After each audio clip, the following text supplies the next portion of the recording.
애터미의 사회적 역할은 무엇이라고 생각하십니까? 사회적 역할만 있는 것은 아니겠죠. 사회에 대해서도, 국가에 대해서도, 또 우리 내부 임직원들에 대해서도, 고객에 대해서도, 리더 사업자들에 대해서도, 우리 협력 업체에 대해서도 여러 부분에 두루두루 또 사회적 약자에 대해서도 우리는 배려하는 역할이 우리가 해야 될 역할이라고 생각을 합니다. 그래서 우리는 국가에 대해서도 가치 있는 그런 회사가 돼야 됩니다. 국가에 대해서 가치 있는 회사가 된다고 하는 것은 첫째는 세금을 잘 내는 것입니다. 세금을 잘 내기 위해서는 이익을 창출을 해야 되는 것입니다. 또 우리는 수출을 해야 먹고 살 수 있는 그런 나라입니다. 그렇기 때문에 해외 수출을 적극적으로 해서 국익에 도움이 되는 그런 역할을 해야 될 것입니다. 그런데 애터미는 글로벌 회사입니다. 대한민국에만 유익한 그런 회사가 되는 것이 아니고 우리가 진출한 모든 나라에 다 유익한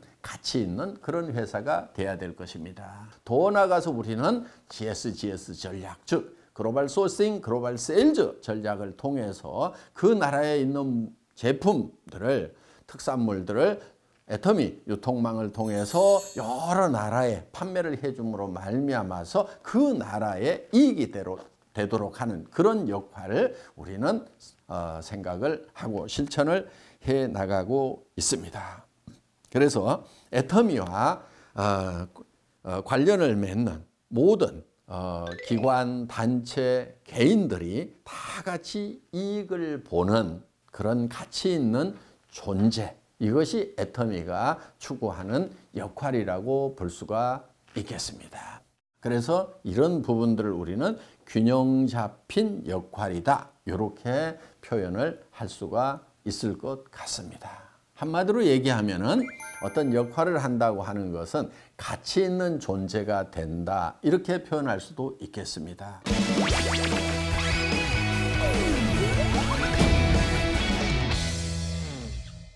애터미를 100년 기업으로 만들기 위해 회장님께서 제일 중요하게 생각하시는 조건과 그 준비는 어떻게 되고 있는지요? 하는 질문입니다. 네, 100년 기업이 되는 데 있어서 가장 중요한 것은 원칙이라고 생각을 합니다. 우리는 오래전부터 원칙 중심 강조를 해왔습니다. 사업을 진행하는 데 있어서 원칙 중심을 정확히 이해하기 위해서는 그 대비되는 개념 이익 중심을 얘기를 한 바가 있습니다. 이익 중심이라고 하는 것은 원칙과 상관없이 내게 득이 되느냐, 득이 안 되느냐를 가지고 따져서 행동을 할 때 우리는 원칙 중심이 아닌 이익 중심의 행동을 한다, 이렇게 얘기를 합니다. 그러면 그 반대 개념이 쉽게 이해할 수가 있겠지요. 나의 이해관계와 상관없이 그것이 원칙이면, 정해진 규정이면 우리는 그대로 준수를 한다. 이것이 우리가 일을 해 나가는 데 있어서의 원칙 중심의 개념이라고 할 수가 있습니다. 애터미는 일찍이 절대 품질의 제품을 절대 가격에 팔겠다고 하는 그 원칙을 정해놓고 철저하게 준행을 하고 있고, 그거를 준행하기 위해서 모든 회사의 핵심 역량을 쏟아붓고 있습니다. 어떻게 보면은 그 원칙을 준행하기 위해서 모든 회사의 기본 구조까지도 거기에 맞춰져 있다. 철저하게 원칙 중심의 조직 문화를 가지고 있고 사고방식을 가지고 있다. 이렇게 볼 수 있는 회사가 바로 애터미란 회사라는 겁니다. 회사는 제품 전략을 비롯한 모든 면에서 원칙 중심으로 일을 해나가고 있습니다. 사업자 여러분들께서도 사업을 전개하는 데 있어서 철저하게 원칙을 지켜나가는 것, 다시 한번 강조를 드립니다.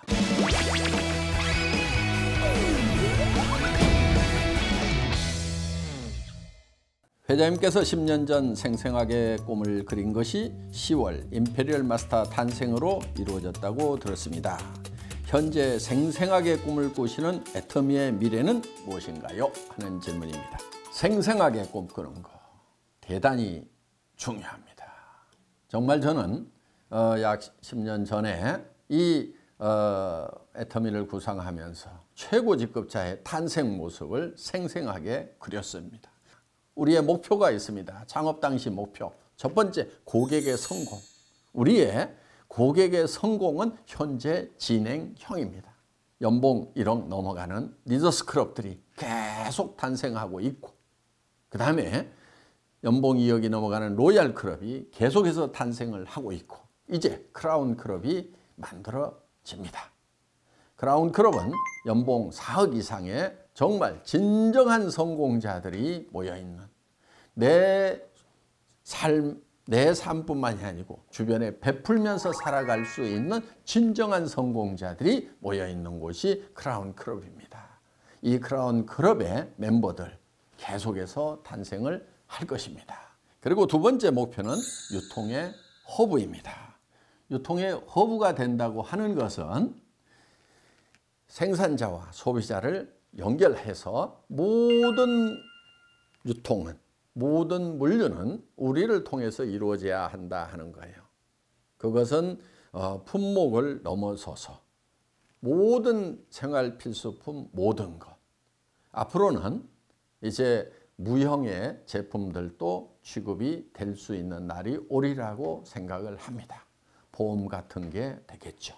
그렇게 하려고 하면은 이 네트워크 마케팅 업계가 매우 착해져야 되고, 또 그런 무형의 상품을 취급하더라도 변질되지 않을 수 있는 우리 업계의 어떤 정화와 또 역량이 갖춰져야 될 것입니다. 고가의 상품을 취급을 하더라도 고가의 상품을 가지고 이 금융 피라미드 식으로 조직을 짜 내려가는 그런 일들이 벌어지지 않는다고 하면은 이제 법적인 제한도 풀려나갈 수 있으리라고 기대를 해봅니다. 이제 글로벌 소싱을 하게 됩니다. 전 세계에서 최상의 품질을 가지고 있는데 가장 값싼 그런 제품들을 찾아서 우리는 애터미에 실게 될 것입니다. 지금 글로벌 소싱을 하는 그 조직이 회사 안에 지금 만들어지고 있습니다. 각국의 이 소싱 담당자들이 나가서 그 나라의 최상의 제품을 선정을 해서 우리 애터미 판매망을 통해서 전 세계에다가 판매를 하는 것입니다. 그러면은 그 나라의 경제에 도움이 되기 때문에 정말 그 나라에서도 환영받는 그런 회사가 될 수 있다 하는 겁니다. 이번에 그 증거로 타이완에서 총통, 우리나라로 치면 대통령님의 상을 애터미 타이완이 수상을 했다 하는 겁니다. 수상을 한 이유 세 가지가 있습니다. 첫째는 모범적으로 고속 성장을 하고 있는 우수한 기업이라는 것이 첫 번째입니다. 두 번째는 사회 공헌을 많이 했다 하는 겁니다. 그 다음에 또 한 가지는 타이완에서 생산되는 제품이 해외로 수출이 된 겁니다. 예를 들면 타이완에서 생산된 김이 싱가포르, 말레이시아로 수출이 됨으로 말미암아서 타이완 경제에 도움이 됐다고 하는 것이 이것이 모범적인 사례라고 해서 총통님의 상을 수상을 하게 됐다 하는 겁니다. 우리의 비전인 초인류 기업이 이루어져 가고 있는 것입니다. 그런데 초인류 기업이라고 하는 것이 단순히 대통령상을 받았다고만 해서 초인류 기업이 되는 것이 아니고 내면적으로 내실이 중요하다 하는 거예요. 초인류 기업에서 가장 중요한 관건은 저는 얼만큼 적은 비용을 가지고 경영을 하는가 하는 거예요. 우리 재무제표 손익계산서 분석을 해본 분들은 아시겠지만은 우리의 관리 비용이라고 하는 것은 초저에 해당이 됩니다. 3% 이하입니다. 대단한 거예요. 인건비 다 포함하고 차량 운영비, 전기료, 그 다음에 뭐 건물 임대료, 더구나 원데이 세미나, 석세스 아카데미 지원을 하는 그런 비용들, 해외 지사까지 지원하는 그런 비용들이 다 포함이 됐음에도 불구하고 3%가 안 되는 관리 비용을 가지고 경영을 하고 있다는 거. 이거는 초인류 기업이라는 증표가 될 수가 있는 것입니다. 고객의 성공, 변할 수 없는 우리의 목표입니다. 유통의 허브를 완성시키는 것. 현재도 허브 역할을 하고 있지만은 이거를 더 글로벌로 확대를 시켜서 우리는 전 세계 모든 유통이 애터미를 통해서 이루어지는 100년 기업, 100조 기업을 완성을 시킬 것입니다. 그리고 지금도 관리가 초일류 기업으로 되고 있지만은 더 완성도를 높여서 정말 모든 경영학자들이 극찬에 맞지 않는, 정말 이렇게 경영관리를 할 수가 있는가 하는, 그래서 경영학 교과서에 실리는 애터미의 초인류 기업의 모습을 저는 생생하게 그리고 있습니다. 생생하게 꿈꾸고 믿음에 굳게 서서 나아간다고 하면은 우리의 꿈은 이루어진다 하는 겁니다. 여러분 모두 꿈을 이루는 분들이 되시기를 바라겠습니다. 함께 꿈꾸어 나갑시다. 감사합니다.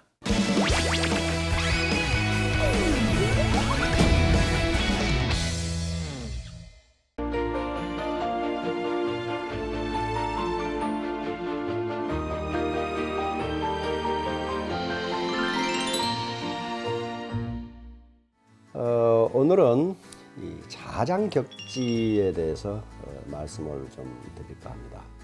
자, 자장격지라는 말은 스스로 장수가 돼서 공격한다는 얘기입니다. 이 말은 이 좌구명이라는 사람이 쓴 춘추 좌전에 나오는 얘기로, 왕이 직접 갑옷을 입고 장수가 돼서 적을 공격하는 그 고사에서 나온 얘기입니다. 그런데 왜 자장격지, 이 군대 용어를 쓰느냐 하는 건 문제인데요. 오늘날 비즈니스는 그야말로 피 흘리지 않은 전투입니다. 이 전투에서 지면은 많은 사람들이 비참하게 됩니다. 애터미 회원 모두가 장수가 돼서 시장을 공격해 나가야 됩니다. 그래서 애터미 회원 여러분은 근본적으로 리더입니다. 애터미는 상한선이 있기 때문에 자기부터 출발한다고 봐야 돼요. 왜 이게 중요하냐 하면은 이 자장격지라는 개념은 오늘날 독일군에서 나온 임무형 지휘와 같은 개념입니다. 19세기 초에 독일은 나폴레옹 전쟁에서 나폴레옹 군에게 처참하게 패배합니다. 전쟁이 끝난 후에 독일은 왜 전쟁에서 패배했는가를 분석하면서 나온 결론이 뭐냐 하면은 현장 지휘관들이 자주성을 갖지 못하고 융통성이 없고 창의성이 없었다는 거예요. 왜 그러냐? 중앙에서 계속 지시한 대로만 행동을 했어요. 그러다 보니까 전투 현장이라는 게 변화무쌍한데 그 변화무쌍한 현장에 적응하지 못하고 현장을 알지도 못하는 중앙에서 계속 지시한 대로만 하다 보니 나폴레옹 군에게 대패하게 된 거예요. 그때부터 독일은 군사개혁을 시작해서 그 뒤에 있었던 모든 전투에서 승리합니다. 그래서 오늘날 임무형 지휘, 독일군이 발전시킨 임무형 지휘는 전 세계적으로 받아들여져서 한국군도 그렇게 하고 있습니다. 우리 애터미의 직급체계는 우리 박광길 회장께서 이 직급체계를 만들 때 군대 계급체계를 그대로 갖다가 했어요. 자, 에이전트에서 세일즈 마스터까지는 지금 훈련을 거치는 사관생도 과정이라고 볼 수 있습니다. 그리고 최종 계급인 임페리얼 마스터는 포스터라고 볼 수 있습니다. 군 최고 계급이. 여기서 나타나는 현상이 피터의 원리라는 겁니다. 피터의 원리. 로렌스 피터 교수가 발견한 원리인데요. 모든 조직에서 사람들은 무능한 수준에 도달할 때까지 계속 올라간다는 거예요. 그러면 그 직급을 올라간 사람이 무능한 사람이냐? 그게 아니에요.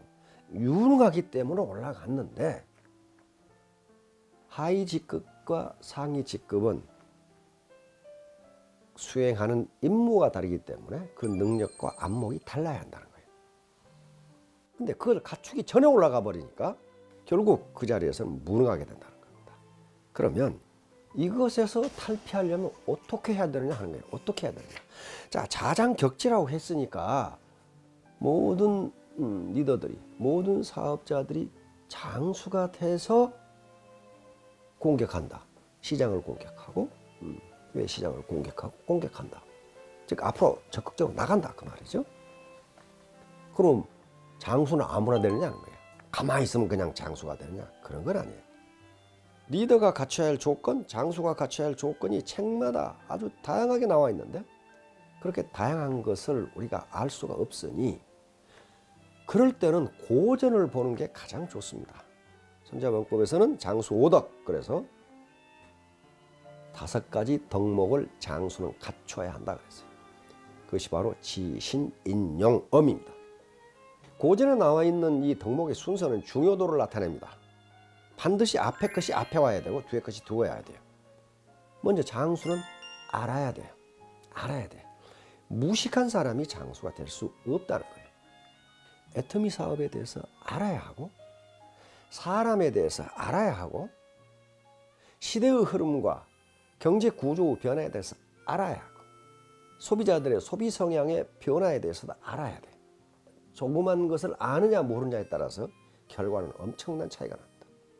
자, 두 번째 덕목은 믿을 수 있어야 한다는 거예요. 약속을 믿을 수 있어야 되고 그 사람의 능력을 믿을 수 있어야 돼요. 파트너들이 스폰서의 약속을 못 믿고 말을 못 믿고 능력을 믿을 수 없다. 누가 따라가겠냐고요. 세 번째가 인입니다. 인. 이건 인간애를 의미합니다.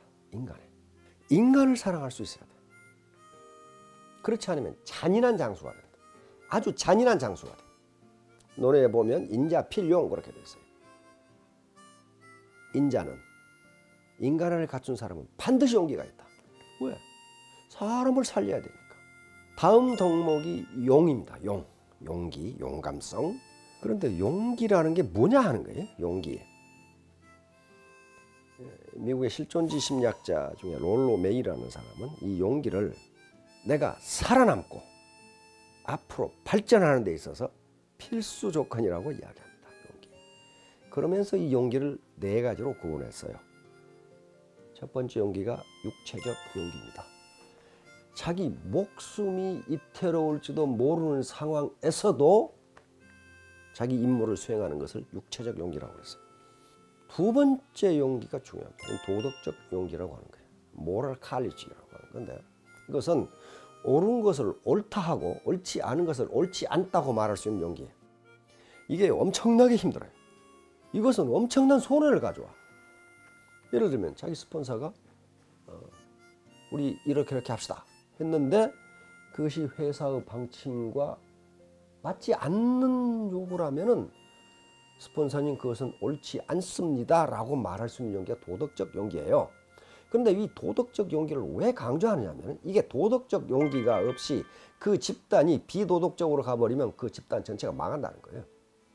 그 다음 세 번째 용기가 사회적 용기입니다. 소셜 칼리지라고 하는 건데요.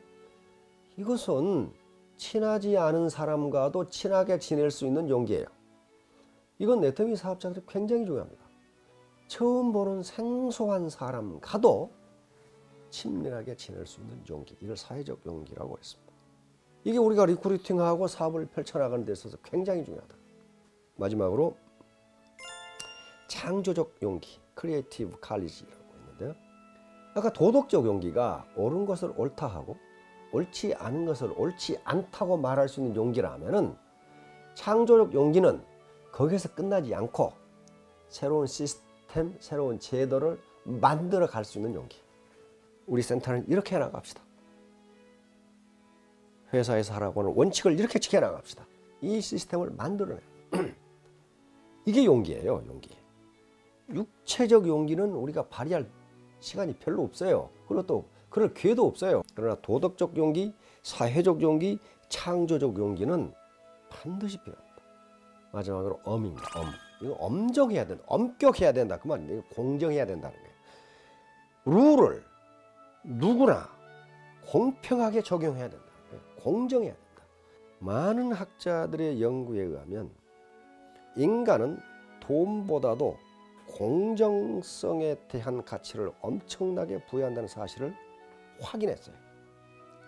인종과 종족에 관계없이 공정, 불공정한 경우에는 참지 않는다는 거예요. 심지어는 원숭이 실험에서도 그게 나타났어요.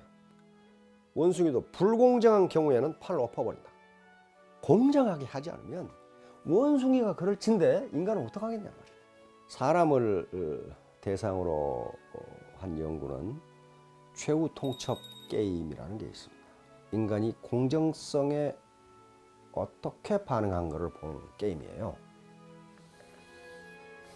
그런데 이건 국가, 선진국, 후진국, 중진국, 그리고 아프리카, 남미, 대륙, 정글에 사는 종족에까지 공정성이라는 문제가 굉장히 중요하다는 사실을 발견했어요. 자신에게 심한 불이익이 나더라도 그 판 자체를 엎어버린다는 것이 모든 종족에서 확인됐어요. 그만큼 공정성을 중요하게 생각한다. 이제 지, 신, 인, 용, 엄 이걸 갖춰야 되는데 이거 어떻게 갖출 것이냐. 방법은 하나밖에 없습니다. 그건 독서입니다. 공부하는 수밖에 없어요. 그래서 제가 제안을 하나 하면은 각 센터별로 또는 팀별로 독서 클럽을 만드세요. 얼마든지 좋은 책들이 있습니다. 거기서 소통, 그리고 똑같은 책을 읽고도 10사람이 읽으면 10사람 생각이 다 달라. 그 말은 무슨 말이에요? 인간은 모두 다르다는 걸 알게 돼요. 그런 다름이 모여서 하나의 시너지를 만들어내는데 전 세계 선진 기업들이 그걸 지금 그렇게 나가고 있어요. 그걸 메디치 이펙트라고 그래요. 메디치 효과. 전혀 관계없는 것들이 모여서 어떤 기발한 아이디어와 제품이 나오는 걸 메디치 효과라고 합니다. 르네상스를 일으켰던 메디치가의 이름을 따서 메디치 효과라고 해요. 메디치 가문은 금융업으로 돈을 벌어가지고 화가, 조각가, 시인, 정치가, 예술가 다 불러 모아서 피렌체에 불러 모았는데 아무 상관도 없는 것 같은데 거기서 르네상스가 나온 거예요. 아무 상관도 없는 연결돼서. 그래서 선진 기업들이 추구하는 게 메디치 효과입니다. 경청해 주셔서 감사합니다.